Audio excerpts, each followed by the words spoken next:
We are looking at how to pronounce these names and more confusing names pronunciations as well. Stay tuned until the end of this video to learn more. From Spanish, in Spanish it's said as Eduardo, same in Mexican, Mexico, Eduardo. Stress on the R syllable, Eduardo. Now in English, if you cannot pronounce Spanish perfectly, you can say it as Eduardo, Ed-wa-do. With a stress on the wa syllable, Eduardo, or in Spanish again, Eduardo. We are looking at how to pronounce these names and more confusing names pronunciations as well. Stay tuned until the end of this video to learn more. From Spanish, in Spanish it's said as Eduardo, same in Mexican, Mexico, Eduardo.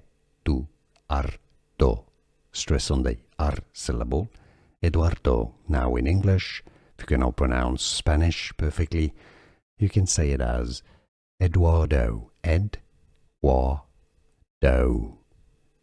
With a stress on the wa syllable, Eduardo, or in Spanish again, Eduardo. Here are more videos on how to pronounce more confusing words and names too many mispronounced. Like this video if you found it useful. I appreciate your support. I'll see you soon and thanks for watching.